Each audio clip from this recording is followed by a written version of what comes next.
اعوذ باللہ من الشیطان الرجیم بسم اللہ الرحمن الرحیم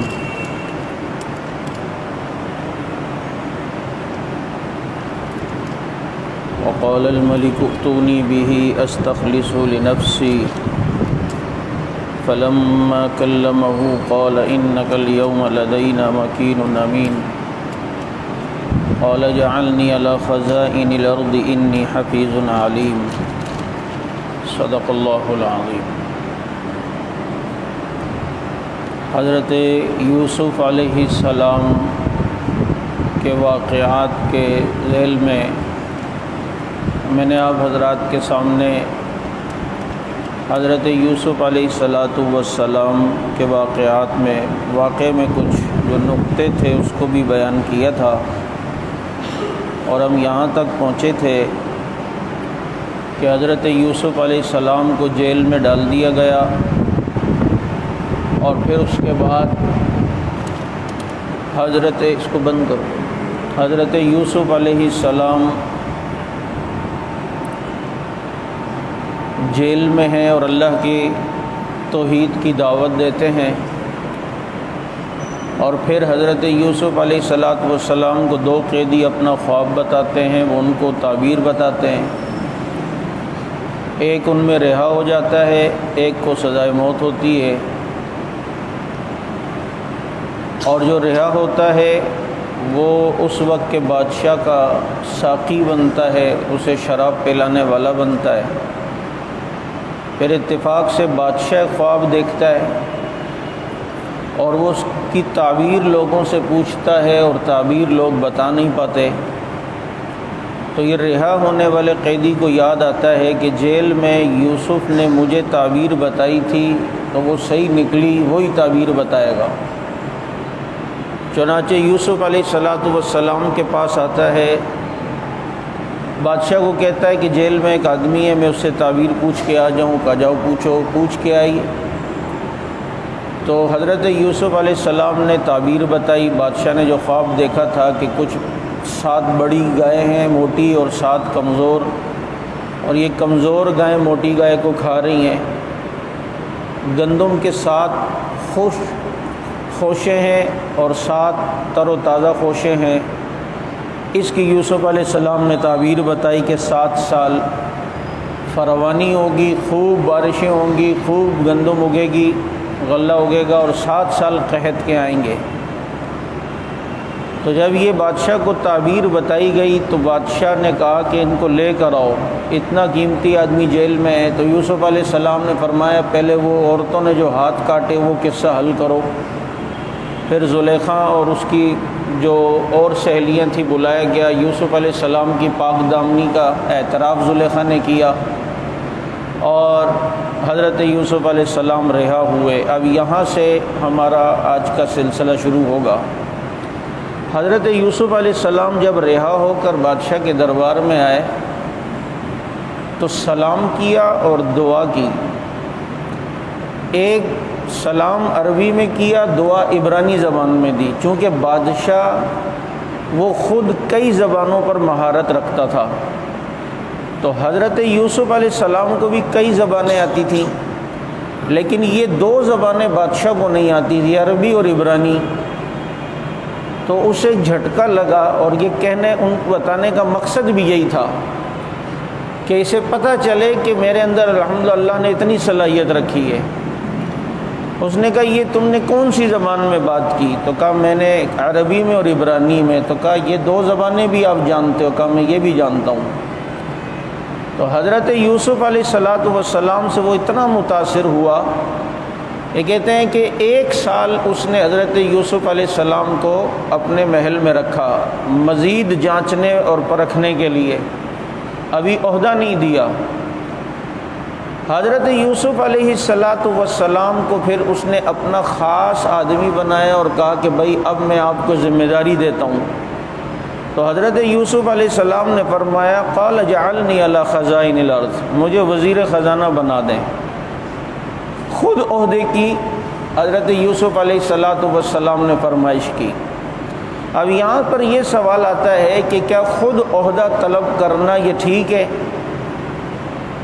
آپ جانتے ہیں کہ آپ صلی اللہ علیہ وسلم نے ہمیشہ جب بھی اگر کسی نے خود عہدہ طلب کیا تو اسے وہ عہدہ نہیں دیا، اور ایک روایت میں کہ جب کوئی عہدہ طلب کرتا ہے تو پھر اس کی وہ برکت نہیں رہتی، بغیر طلب کے حاصل ہو تو پھر اللہ کی مدد اور تائید بھی رہتی ہے۔ لیکن اس آیت سے جو پتہ چلتا ہے، علماء نے جو مسائل نکالے ان میں ایک مسئلہ یہ بھی ہے کہ جب ایک انسان دیکھے کہ ہر طرف کرپٹ قسم کے لوگ ہیں، غیر مسلم ہیں، یا ایسے لوگ ہیں جو عوام کے مال کو ضائع کر دیں گے، اور یہ سمجھتا ہے کہ اللہ تعالیٰ نے ان کی بنسبت مجھے خدا خوفی زیادہ دی ہے، اور میں انشاءاللہ العزیز اس معاملے کو ایمانداری کے ساتھ پائے تکمیل تک پہنچاؤں گا، تو پھر ایسے شخص کو عہدہ طلب کرنا جائز ہے اور ٹھیک ہے۔ بعض دفعہ جماعتوں میں بھی ایسا ہوتا ہے، دینی جماعتیں، اور آدمی سمجھتا ہے کہ یار فلاں لوگ یہ کرپٹ ہیں، غلط ہیں، ان کے اعمال ٹھیک نہیں ہیں اور یہ غلط رخ پہ جماعت کو لے کے جا رہے ہیں۔ ایسے موقع پر اگر کوئی شخص اسے سنوارنے کے لیے آتا ہے اور یہ کوشش کرتا ہے کہ وہ ذمہ داری مجھے مل جائے تاکہ جماعت کی ساکھ باقی رہے اور کام صحیح ہو، تو ایسی حالت کے اندر پھر عہدہ لیا جا سکتا ہے۔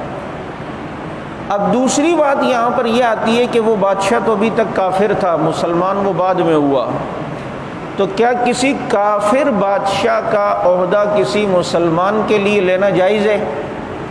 تو یہ بات یاد رکھیں، اس میں بھی کچھ شرائط ہیں، ان میں سے کچھ شرائط یہ ہیں کہ اگر یہ بات اس بادشاہ سے پہلے طے ہو کہ یہ عہدہ تو مجھے مل رہا ہے، لیکن میں اس عہدے کو لیتے ہوئے کوئی غیر شرعی کام نہیں کروں گا، آپ مجھے اگر غیر شرعی کام کا آرڈر کریں گے، میری دسترس اور میرے اختیار کے اندر جو چیز ہوں گی تو میں غیر شرعی کام نہیں کروں گا، اللہ کی نافرمانی والا کام نہیں کروں گا اور کفر کی ترویج نہیں کروں گا، تو اگر یہ شرائط پائی جائیں تو پھر غیر مسلم کا عہدہ لیا جا سکتا ہے۔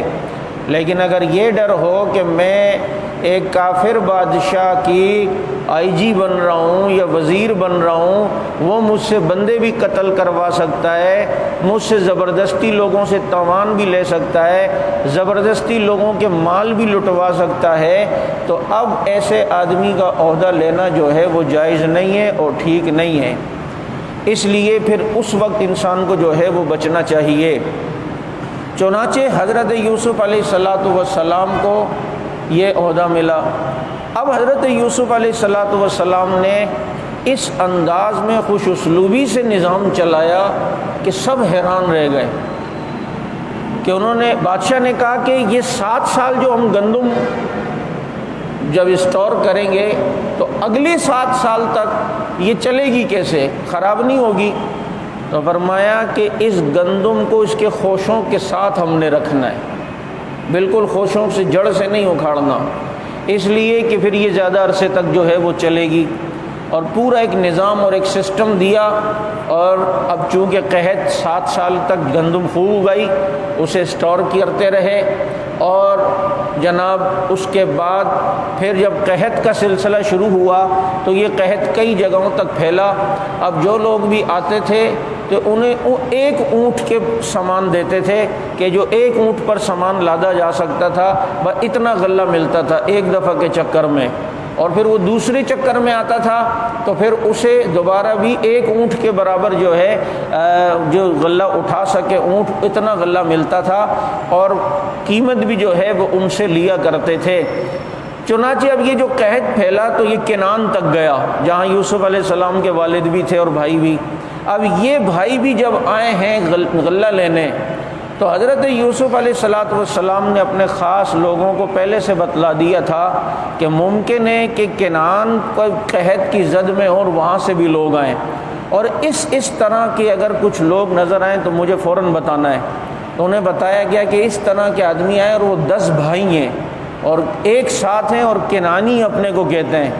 حضرت یوسف علیہ السلام نے انہیں بلوایا تو پہچان لیا، اب جب یوسف علیہ السلام کو جو ہے وہ پہچانا، وجاء اخوۃ یوسف فدخلوا علیہ فعرفهم وهم له منکرون، حضرت یوسف تو پہچان گئے لیکن وہ حضرت یوسف کو نہیں پہچانے، کیونکہ ان کے تو ذہن میں پتہ نہیں کہاں ہوگا، وہ غلام بنا کے لے گئے تھے، ان کے تو ذہن میں بھی نہیں کہ جس کو غلام بنا کر دیا تھا آج وہی تخت پہ بیٹھا ہوا ہے۔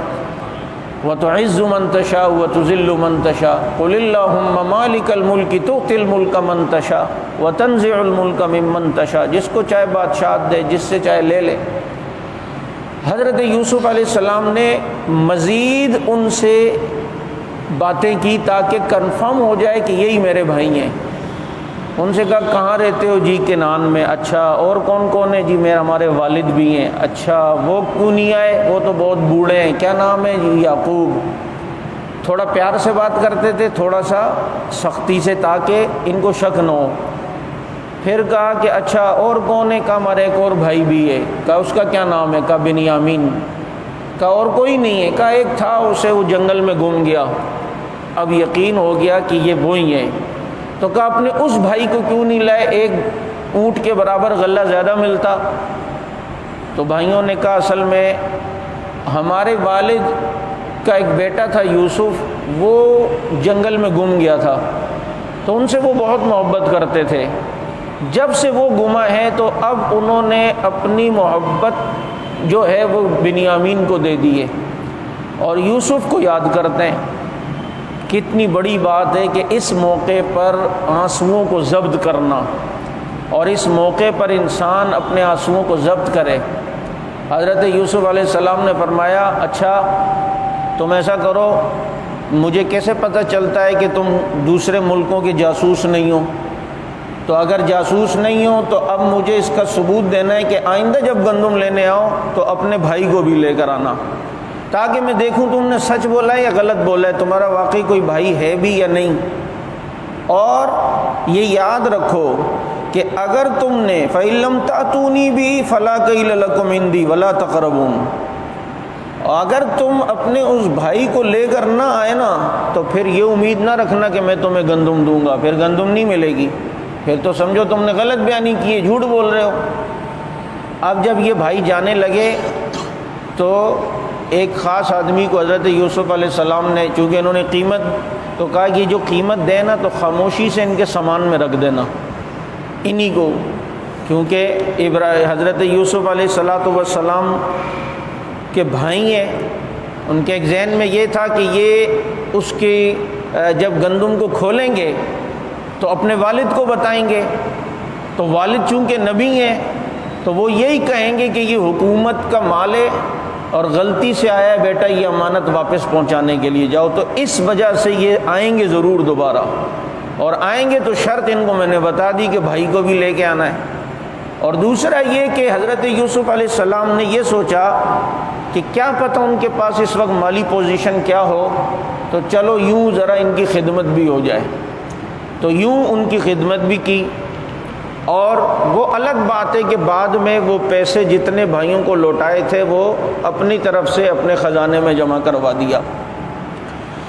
اچھا یہ کنعان سے جو لوگ آئے اور بھی آئے بہت سارے، یا اس کے علاوہ بھی جو گندم لینے اور علاقوں سے آتے رہے، حضرت یوسف علیہ السلام نے کیا ان کو گندم دے کر ان کی گندم میں پیسے رکھے تو کسی کی گندم میں؟ بتائیں آپ، کسی اور کے گندم میں پیسے رکھے ان کے بورے میں، انہی کے لیے دیے۔ اور پھر الگ بات یہ ہے، عجیب بات کہ انہیں خصوصی محل میں بلایا ہے، خاص جگہ دی ہے، ان کو کھانا کھلوایا ہے، ان کے ساتھ بڑے اکرام کا معاملہ کیا ہے۔ اور جب دوبارہ یہ بھائی کو لائے تھے نا تو دو بھائیوں کو الگ الگ کمرے میں رکھا ہے کہ بنیامین اکیلے رہ گئے تو پھر انہیں الگ کمرے میں رکھ کے وہاں جا کر ان سے ملاقات کر کے ساری باتیں بتائی ہیں آگے جو آئے گا۔ یہ کنعان کے اور کسی بھی فرد کے ساتھ اتنا پروٹوکول اور اتنی رسپیکٹ نہیں کی گئی اور اتنا تعاون نہیں کیا گیا۔ اب اسے کوئی بیوقوف اقربا پروری کہے کہ جی یہ تو بس اپنوں کو ہے اور اپنے کیے اور یوں ہیں اور وہ ہیں، یار یہ کیا دوسروں کے ساتھ؟ تو بھائی یہ اقربا پروری نہیں ہے، کچھ رشتہ داروں کے حقوق بھی ہوتے ہیں، اوروں کی بنسبت بعض دفعہ رشتہ داروں کا حق زیادہ ہوتا ہے، اسے صلہ رحمی کہتے ہیں۔ خود آپ صلی اللہ علیہ وسلم نے کئی معاملے میں اپنے رشتہ داروں کے ساتھ حسن سلوک کیا ہے، تو اب رشتہ داروں کے ساتھ حسن سلوک کرنا یہ اقربا پروری تو نہیں ہے، یہ تو صلہ رحمی ہے۔ تو جو لوگ حضرت عثمان رضی اللہ تعالیٰ عنہ پر اقربا پروری کا الزام لگاتے ہیں کہ فلاں رشتہ دار کو 1,00,000 درہم دے دیے، فلاں کو جناب 50,000 دے دیے، تو یار اپنوں کو دے دیے، اور اقربا بھائی دولت مند انسان تھے، اپنے رشتہ داروں کو 10 لاکھ دیں، تجھے کیوں تکلیف ہو رہی ہے؟ بھائی میرا ایک رشتہ دار ہے، میرا مال ہے، میں اپنی خوشی سے اپنے رشتہ دار کو 10 لاکھ دیتا ہوں، آپ کو میں 1,000 دیتا ہوں، میں کیا گناہ گار ہوں؟ میں مجرم ہوں؟ ہاں میں مجرم تب ہوں کہ جب ایسا مال آئے جو سب کا مشترکہ ہو، عوامی مال ہو، حکومت کی طرف سے فنڈ تقسیم کے لیے میرے پاس آیا اور کہا جی آپ نے تقسیم کرنا ہے، اس وقت میں 10 بوریاں اپنے رشتہ داروں کو دے دوں، 2 آپ کو دوں، تو اب غلط ہے کہ بھائی یہ تو حکومت کا مال تھا، آپ کا ذاتی تھوڑی تھا۔ تو حضرت عثمان رضی اللہ تعالیٰ عنہ تو جب خلیفہ بنے تو اس وقت سے سخی نہیں ہیں، بلکہ حضرت عثمان تو اس سے پہلے سے سخی ہیں۔ 1,000 غلے کے لدائے اونٹ دے رہے ہیں، تبوک میں کتنا بڑا اعلان کیا اور رسول اللہ صلی اللہ علیہ وسلم کی جھولی اشرفیوں سے بھر دی، اور پھر انہیں اقربا پروری کا تانا، وہ اپنی جیب سے دے رہے ہیں، کون سا حکومتی مال سے وہ دے رہے ہیں کہ جناب فلاں کو انہوں نے اتنا دے دیا، فلاں کو انہوں نے دیا، تو کسی کو تکلیف کیوں ہے؟ یہ اقربا پروری نہیں ہوتی، اسے صلہ رحمی کہا جاتا ہے۔ تو انسان کو ذرا عقل سے کام لینا چاہیے۔ اچھا، اعتراض وہ قوم کر رہی ہے جس قوم نے نعوذ باللہ اللہ کے نبی کی سیرت کو اس طرح اقربا پروری کے ساتھ بیان کیا ہے کہ آپ اگر ان کی کتابیں یا تقریریں سنیں تو کیا ہوتا ہے، ساری فضیلتیں حضرت فاطمہ کی، حضرت علی کی، حضرت حسن کی، حضرت حسین کی، تو اب جناب جو غار میں اکیلا رہا، جس نے اپنا سب کچھ دیا، اس کی کوئی فضیلت نہیں، اس کی کوئی فضیلت نہیں ہے۔ جس کے اسلام کے لیے نبی دعائیں کرتے تھے اللہ اسلام کی ترقی لیے عمر دے، اس کی کوئی فضیلت نہیں، اس کی کہاں پر، وہ تو مسلمان ہی نہیں ہے نعوذ باللہ۔ جس کو 2 بیٹیاں نبی دیں، جو نبی کو اتنا کچھ دے، اس کی کوئی فضیلت نہیں، وہ تو خائن تھا نعوذ باللہ۔ تو اقربا پروری، یار یہ جس نے خالد بن ولید نے جو اتنے علاقے فتح کیے ہیں، پورے کیسر و کسرا کو ہلا کے رکھ دیا، اس کی کوئی فضیلت نہیں، اس کی کہاں سے فضیلت ہے؟ یہ تو نعوذ باللہ وہ جو ہے وہ یوں کرتے تھے اور نعوذ باللہ زنا کیا کرتے تھے، اور یہاں تک الزام۔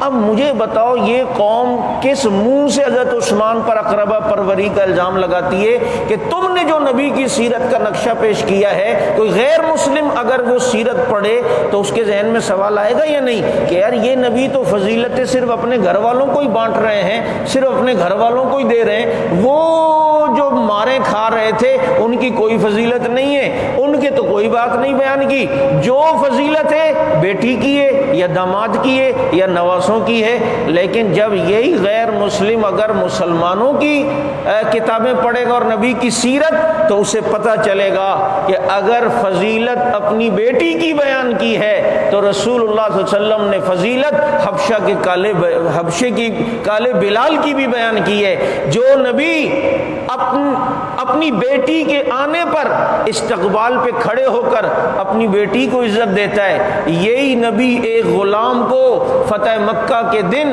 بیت اللہ کی چھت پہ کھڑے کروا کر اذان دلوا کر انہیں بھی عزت دیتا ہے۔ یہ نبی اگر اپنے ایک داماد حضرت علی کی فضیلت بیان کر رہے ہیں تو دوسرے داماد حضرت عثمان کی بھی فضیلت بیان کر رہے ہیں۔ تو یہ حضرت عثمان رضی اللہ عنہ پر اقربا پروری، تو ادھر یوسف علیہ السلام کو دیکھیں، کسی کو بھی نہیں دیا، گندم کے اندر جو کچھ دیا ہے واپس قیمت کے ساتھ وہ صرف اپنے بھائیوں کو دیا ہے۔ اور کسی کو بھی نہیں دیا، پروٹوکول بھائیوں کو دیا ہے، محل میں ان کو بلا کے کھانا کھلایا ہے، آگے بھی ان کے ساتھ معاملات کیے ہیں۔ اور پھر صرف یہ نہیں، آگے چل کے آپ دیکھیں گے واقعہ آئے گا، جب حضرت یعقوب علیہ السلام کو پتہ چل گیا نا یوسف علیہ السلام ہیں، جب پھر پورے کنانیوں کو، اپنے رشتہ داروں کو حضرت یوسف علیہ السلام نے بلایا اور بادشاہ سے کہا کہ جی میرے والد آ رہے ہیں، ہمارا پورا گاؤں، اس نے الگ زرخیز زمین الاٹ کی، حضرت یوسف علیہ السلام نے اپنے پورے کنبے کو اس سرزمین کے اوپر بسایا، اور بھی تو لوگ رہتے تھے نا، ان کو نہیں بسایا، ان کو بسایا۔ یہ اقربا پروری نہیں ہوتا بابو، یہ صلہ رحمی ہوتی ہے، یہ رشتہ داروں کے ساتھ حسن سلوک ہوتا ہے۔ لیکن جس کے دماغ میں جو ہے نا وائرس ہونا بغض کا، اس کو صحابہ کرام رضوان اللہ علیہم اجمعین سے اگر بغض ہو، ان کی ہر بات انہیں بری لگے گی کہ جی حضرت عثمان نے فلاں کو، اپنے رشتہ دار کو 1 لاکھ دے دیے، فلاں بھائی 10 لاکھ دے، تجھے کیوں تکلیف؟ اپنی جیب سے دے رہے، کوئی یہ ثابت تو نہیں کر سکتا حکومتی مال سے دیا ہے۔